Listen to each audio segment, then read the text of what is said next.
ఒక పెద్ద గదిని ఊహించుకుందాం. అందులో ఉన్న వాళ్లంతా ఎంతో కఠినమైన నియమాలను పాటిస్తున్నారు.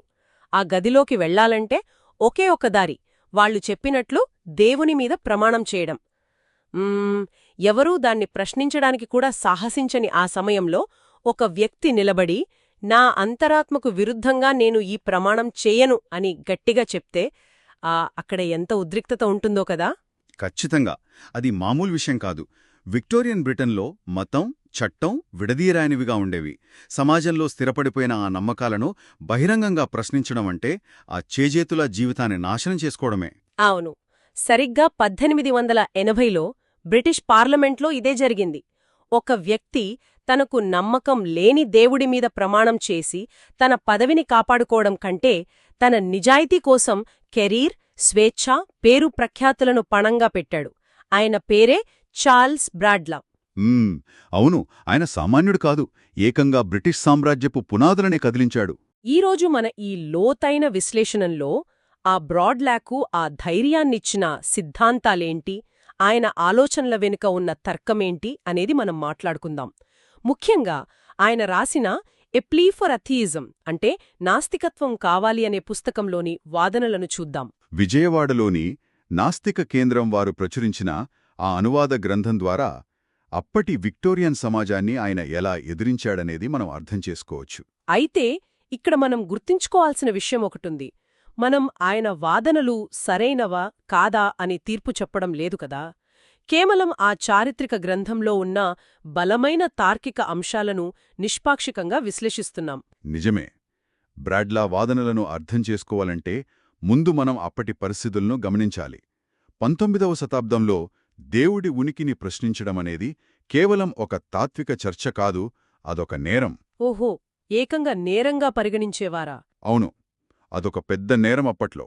అలాంటి కాలంలో బ్రాడ్లా కేవలం పుస్తకాలకే పరిమితమైన మేధావి కాదు, ప్రజల మధ్యకు వెళ్లి తన భావాలను పంచుకున్న ఒక ఆచరణాత్మక పోరాటయోధుడు. అంటే తన బాల్యంలో తలెత్తిన చిన్న సందేహాల నుండి మొదలుపెట్టి నేషనల్ రీఫార్మర్ అనే పత్రికను స్థాపించి తన భావాలను ప్రజల్లోకి తీసుకెళ్లే స్థాయికి ఎదిగాడన్మాట. ఖచ్చితంగా. తన పత్రిక ద్వారా ఎంతో మందిని ఆలోచింపజేశాడు. కానీ నాకిక్కడో సందేహం వస్తోంది. ఆయనకు వ్యతిరేకంగా అంత బలమైన చట్టాలు ఉన్నప్పుడు అసలాయన పార్లమెంటు దాకా ఎలా వెళ్లగలిగాడు? ముఖ్యంగా 1880లో నార్థాంప్టన్ నియోజకవర్గం నుండి ఎన్నికైనప్పుడు ఆ ప్రమాణస్వీకార వివాదం వెనుక అసలు కారణమేంటి? అది చాలా ఆసక్తికరమైన చట్టపరమైన చిక్కుముడి. ఆ కాలంలో ఎవరైనా పార్లమెంట్ సభ్యుడిగా బాధ్యతలు తీసుకోవాలంటే బైబిల్ మీద చెయ్యి వేసి దేవుని సాక్షిగా ఓత్ ఆఫ్ అలిజియన్స్ అంటే ప్రమాణం చేయడం తప్పనిసరి. కాని బ్రాడ్లా ఒక నాస్తికుడు కదా, ఆయన దేవుణ్ణి నమ్మడు. అదే కదా అసలు సమస్య. నమ్మని దేవుడి పేరు మీద ప్రమాణం చేయడం అబద్ధం చెప్పడమే అని ఆయన భావించాడు. దానికి బదులుగా న్యాయస్థానాల్లో క్వేకర్లు చేసే విధంగా ఎఫ్రిమేషన్ అంటే సత్యస్వీకారం చేస్తానని కోరాడు. అంటే దేవుడి పేరు లేకుండా తన వ్యక్తిగత నిజాయితీ మీద వాగ్దానం చేయడమన్నమాట. క్వేకర్స్ అలా చేసేవారు కదా అని ఈయన కూడా అడిగాడు. కాని పార్లమెంట్ దాన్ని అంగీకరించలేదు కదా.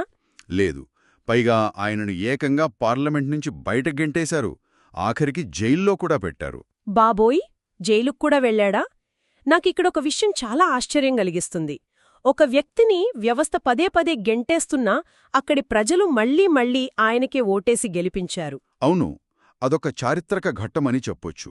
ఇదెలా ఉందంటే ఒక వ్యక్తిని ఒక క్లబ్ నుంచి పదే పదే గెంటేస్తుంటే అందులోని సభ్యులే తిరిగి అతనికి ఓటేసి లోపలికి రప్పించినట్లు ఉంది. అప్పట్లో నాస్తికులంటే ప్రజల్లో తీవ్ర వ్యతిరేకత ఉండేది కదా. మరి నార్థాంప్టన్ ప్రజలు బ్రాడ్లాని ఎందుకంతగా నమ్మారు? దానికి ప్రధాన కారణం ఆయనలోని ఇంటిగ్రిటీ, అంటే ఆయన వ్యక్తిగత నిజాయితీ. ఆయన కావాలనుకుంటే ఒక చిన్న అబద్ధమాడి దేవుడి మీద ప్రమాణం చేసి పదవిని తీసుకోవచ్చు. చాలామంది రాజకీయ నాయకులు చేసేది అదే కదా.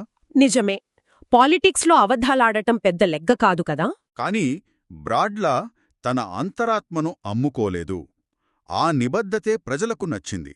ఆయన పోరాటం కేవలం తన నాస్తికత్వాన్ని నిరూపించుకోవడానికి కాదు, అది ప్రతి పౌరుడి ఫ్రీడమ్ ఆఫ్ స్పీచ్ కోసమని వాళ్లు గుర్తించారు. అంటే తనను తాను నిజాయితీగా ప్రకటించుకునే హక్కు కోసం చేసిన పోరాటంగా చూశారన్నమాట. ప్రజల పక్షాన నిలబడే నాయకుడు తన నమ్మకాల విషయంలో కూడా అంతే నిజాయితీగా ఉంటాడని నమ్మారు. అవును, ఇది ప్రజాస్వామ్య చరిత్రలో నిజంగా గొప్ప విషయం. కాని ఆయన నిజాయితీకి ప్రజలు ముగ్ధులైనా అప్పటి సమాజంలో నాస్తికుల పట్ల ఉన్న ముద్ర చాలా భయంకరమైనది కదా. నాస్తికులు అనగానే ఆ హంతకులు, దొంగలు, నైతికత లేనివారు అనే బలమైన వాదన అప్పట్లో ఉండేది. అవును, అప్పటి మతాధికారులు పదే పదే ప్రజల్లోకి తీసుకెళ్లిన వాదన అదే. దేవుడి భయం లేకపోతే మనుషులు మృగాలుగా మారిపోతారు, సమాజంలో నేరాలు పెరిగిపోతాయి అని వారు బలంగా నమ్మేవారు. దేవుడే నైతికతకు మూలం అనేది వాళ్ళ వాదన. ఈ వాదనను బ్రాడ్లా తన నాస్తికత్వం కావాలి అనే పుస్తకంలో ఎలా ఖండించాడు? ఎందుకంటే ఒక రకంగా దేవుని భయం లేకపోతే మనుషులు నేరాలు చేస్తారనే దాంట్లో కొంత తర్కం ఉన్నట్లు అనిపిస్తుంది కదా. అలా అనిపించడం సహజమే, కాని బ్రాడ్లా ఇక్కడ ఒక సామాజిక శాస్త్రవేత్తలా ఆలోచించాడు. ఆయన సమాజంలో జరుగుతున్న నేరాలను పరిశీలించి వాటి మూలాలను వెతికాడు. మరి ఆయనకేమనిపించింది? నేరాలకు కారణం దేవుడు లేకపోవడం కాకపోతే మరేమిటి?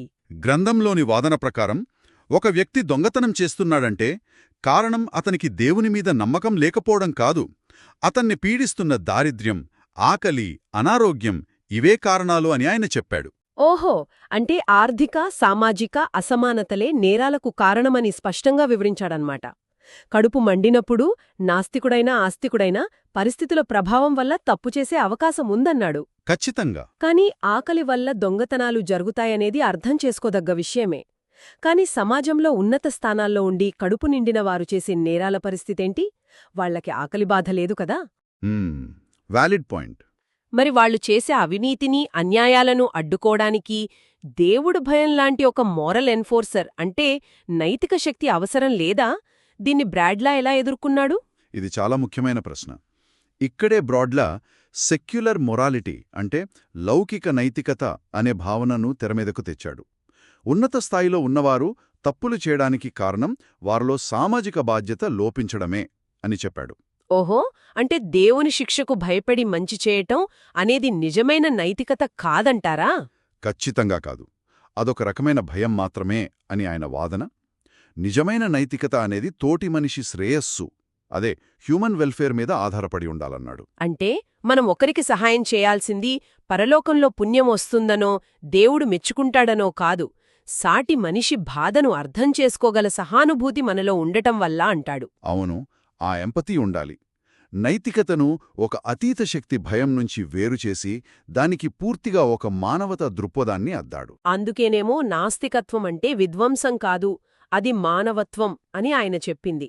దేవుడికి భయపడే బదులు తోటి మనిషికి జవాబుదారీగా ఉండటమనేది మరింత ఉన్నతమైన నైతికత గదా. నిజమే. పైగా భగవంతుడి మీద భారం వేయడం వల్ల కలిగే నష్టాలను కూడా ఆయన ఎత్తిచూపాడు. సమాజంలో ఉన్న పేదరికాన్ని, రోగాలను ఇది దేవుని సంకల్పమనో లేదా కర్మ అనో సరిపెట్టుకుంటే ఆ సమస్యలను పరిష్కరించే ప్రయత్నం మనం చేయము కదా. అంటే ఆకలి, అనారోగ్యం లాంటి సమస్యలకు శాస్త్రీయ విధానాల ద్వారా, మానవ ప్రయత్నం ద్వారా పరిష్కారం వెతకాలని ఆయన ఉద్ఘాటించాడు. ఇది చాలా ఆసక్తికరమైన పాయింట్. అవునుతలా. నైతికతకు దేవుడు అవసరం లేదని ఆయన ప్రతిపాదించాడు. సరే, అయితే నైతికత గురించి పక్కన పెడితే మత విశ్వాసాల పునాదులైన సృష్టి, దేవుడు అనే మూల భావనలపై ఆయన ఎటువంటి విమర్శలు చేశాడు? ఆ వాదనలు తార్కిక విశ్లేషణకు అద్భుతమైన ఉదాహరణలు. తత్వవేత్తలు వాడే సృష్టికర్త, అనంతం, మూలకారణం అనే భారీ భావనలను ఆయన తన లాజిక్తో విడదీశాడు. ఆ వాదనలు ఎలా సాగుతాయి కొంచెం వివరిస్తారా? ముందుగా క్రియేటర్ అంటే సృష్టికర్త అనే భావనను తీసుకుందాం. విశ్వాన్ని దేవుడు సృష్టించాడు అని మతాలు చెబుతాయి కదా. కాని బ్రాడ్లా భౌతిక శాస్త్ర సూత్రాలను ఆధారంగా చేసుకుని నథింగ్నెస్ అంటే శూన్యం నుంచి సృష్టి జరగడం తార్కికంగా అసాధ్యమని వాదించాడు. అంటే మ్యాటర్, అదే పదార్థం అనేది ఎప్పుడూ లేనిదాన్నుంచి పుట్టదు. అలాంటప్పుడు దేవుడు శూన్యం నుంచి విశ్వాన్ని ఎలా సృష్టించగలడు అనేది కదా ఆయన ప్రశ్న. సరిగ్గా పట్టుకున్నారు. ఒకవేళ దేవుడు ముందే ఉన్న ఏదో ఒక పదార్థం నుంచి ఈ విశ్వాన్ని తయారు చేశాడు అని అనుకుందాం.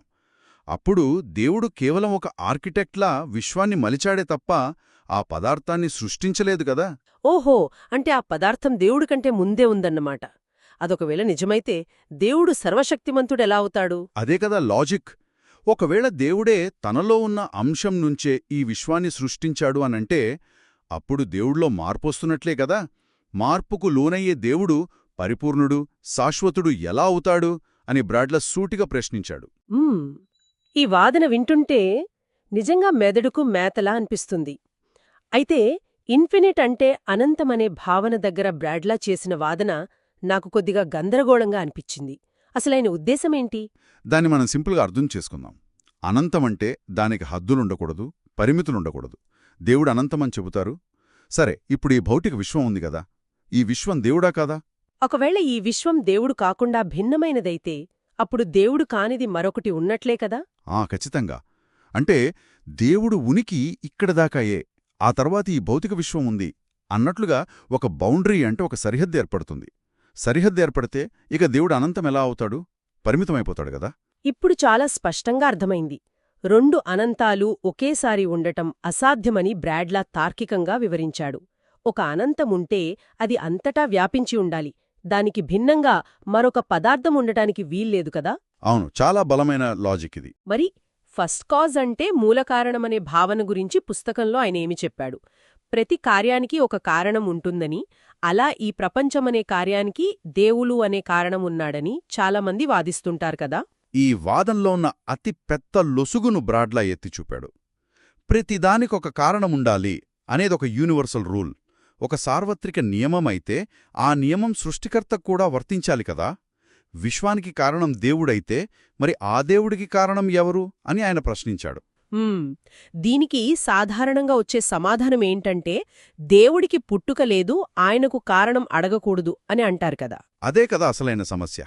తర్కానికి సరిపోయే చోట ఆ నియమాన్ని వాడి, మీకు సమాధానం తెలియని చోట దేవుడికి ఈ నియమం వర్తించదు అని చెప్పడం డబుల్ స్టాండర్డ్స్, అంటే ద్వంద్వ ప్రమాణాలవుతుందని బ్రాడ్లా వాదన.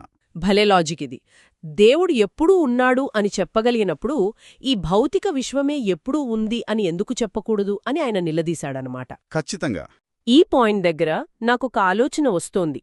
మన దైనందిన జీవితంలో చూసుకుంటే ఒక అద్భుతమైన భవనం అకస్మాత్తుగా కూలిపోతే మనం వెంటనే దాన్ని నిర్మించిన ఇంజనీర్ వైపు వేలెత్తి చూపుతాం.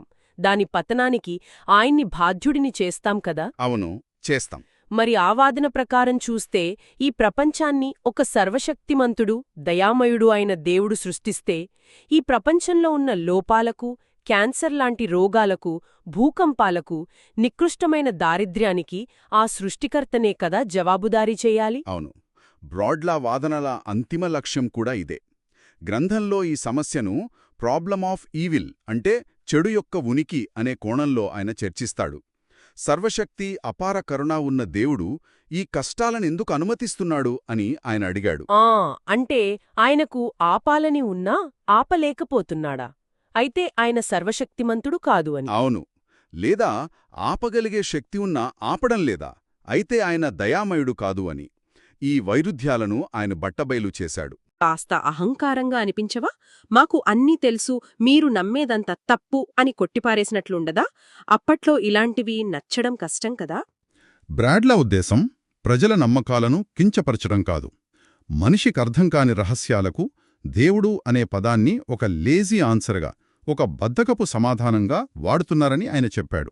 అంటే తెలియని దానికి మరో తెలియని విషయాన్ని ఆపాదించడం వల్ల క్రిటికల్ థింకింగ్కి, అదే మానవ విచారణా శక్తికి సంకెళ్లు పడతాయనాయన హెచ్చరించాడు. అవును, ప్రాచీన కాలంలో ఉరుములు మెరుపులు ఎందుకొస్తాయో తెలియక దేవుని కోపమనుకున్నారు కదా.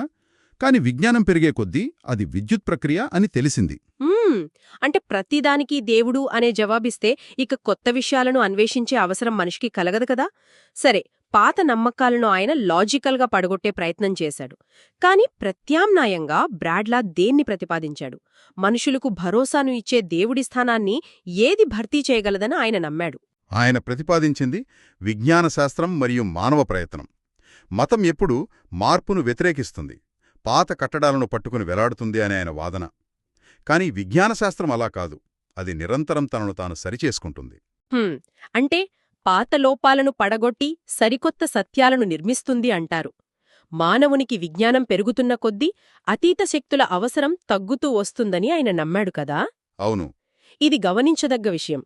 మనకు ప్రాణాంతకమైన రోగం వస్తే చేతులు కట్టుకొని కూర్చుని అద్భుతాలు జరగాలని ఆశించడం కంటే వైద్యుణ్ణి సంప్రదించి శాస్త్రవేత్తలు కనుగొన్న మందులు వాడటం నిజమైన ఫలితాన్నిస్తుంది కదా. ఖచ్చితంగా. ఆ పుస్తకంలో ఆయన వాదన ఒక శూన్యాన్ని సృష్టించడానికి కాదు, అది మనిషిలో ఆత్మవిశ్వాసాన్ని నింపే ఒక పాజిటివ్ అప్రోచ్. అంటే మతపరమైన ఆచారాలు లేకుండా కూడా ఒక వ్యక్తి తన జీవితానికి ఒక పరమార్థాన్ని నిర్మించుకోగలడు అని. లౌకిక విలువలు, అదే సెక్యులర్ వాల్యూస్, ఒక వ్యక్తికి అపారమైన మానసిక శక్తిని ఇస్తాయని ఆయన నమ్మాడు. అవును, తన సమస్యలకు ఎవరో అతీత శక్తి వచ్చి సాయం చేస్తుందని ఎదురు చూడకుండా తన భవితను తానే నిర్మించుకోగలననే ఒక ఆత్మగౌరవాన్ని ఈ సిద్ధాంతం ఇస్తుంది.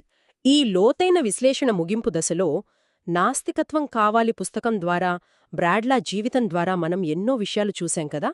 ఒక సామాన్యుడు సామ్రాజ్యాన్నే ఎదిరించి తన నిబద్ధతను ఎలా చాటుకున్నాడో గమనించాం. వాస్తవానికి మనం ఈ వాదనను ఇప్పుడు పుస్తకంలో చదువుతున్నాం కానీ బ్రాడ్లా వీటిని కేవలం కాగితాలకే పరిమితం చేయలేదు. కోర్టుల్లో, పబ్లిక్ డిబేట్లలో, ఆఖరికి పార్లమెంట్లో కూడా పోరాడాడు. ఆయన ఎదుర్కొన్న అవమానాలు అన్నీ ఇన్ని కావు. అయినా ఆయన తన నైతికతను కోల్పోలేదు కదా. ఆయన వాదనా పటిమ ఎంత గొప్పదంటే ఆయన్ని బహిష్కరించిన పార్లమెంటే చివరకు ఆయన పోరాటానికి తలవంచి చట్టాన్ని మార్చాల్సొచ్చింది. ఒక వ్యక్తి నిజాయితీకి ఇంతకంటే గొప్ప నిదర్శనం ఏముంటుంది? నిజమే. ఆయన మరణించిన తర్వాత ఆయన్ని తీవ్రంగా ద్వేషించిన వాళ్లు కూడా ఆయన ఉదారతను, నిజాయితీని ప్రశంసించకుండా ఉండలేకపోయారు. దీన్ని మనం విశాల దృక్పథంతో చూస్తే ఈ ఆధునిక కాలంలో మనం అనుభవిస్తున్న వాక్ స్వాతంత్ర్యం, మానవ హక్కులు అన్నీ ఇలాంటి ధీరులు చేసిన పోరాటాల ఫలితమే. ఖచ్చితంగా. ఒక వ్యక్తిగత సంఘర్షణ ఎదురైనప్పుడు అదృశ్య శక్తులపై కాకుండా మన అంతర్గత శక్తిపై ఎలా నమ్మకముంచాలో ఆయన జీవితం మనకు నేర్పుతోంది. ఇది పౌర హక్కుల కోసం పోరాడే ప్రతి ఒక్కరికీ స్ఫూర్తిదాయకం. అవునండి. బ్రాడ్లా చరిత్ర చూస్తే తత్వం కంటే ఆయన చూపిన పోరాట స్ఫూర్తి మరింత ఆకట్టుకుంటోంది. ఇదంతా విన్న తర్వాత నాకొక ఆసక్తికరమైన ఆలోచనమొస్తోంది. చెప్పండి. మనం మొదట్లో చెప్పుకున్నాం కదా, ఒక గదిలో అందరూ గుడ్డిగా ఒక నియమాన్ని పాటిస్తున్నప్పుడు దాన్ని ధిక్కరించడం గురించి. చరిత్రను ఒక్కసారి గమనిస్తే విజ్ఞానశాస్త్రమైనా, ఆధునిక వైద్యమైనా, లేదా నేటి మానవ హక్కులైనా ఇవన్నీ ఎలా పుట్టాయి? ఒకప్పుడు సమాజంలో స్థిరపడిపోయిన పవిత్రమైన నియమాలను కొందరు విచ్ఛిన్నం చేయడం ద్వారానే కదా. అవును. అలాంటప్పుడు వినయంగా నాకు తెలియదు అని అంగీకరిస్తూ సత్యాన్వేషణ కోసం గుడ్డి నమ్మకాలను సందేహించడమనేది బహుశా మానవాళికి ఉన్న అత్యంత పవిత్రమైన లక్షణమేమో. మనమంతా ఒకసారి ఆలోచించాల్సిన విషయమిది.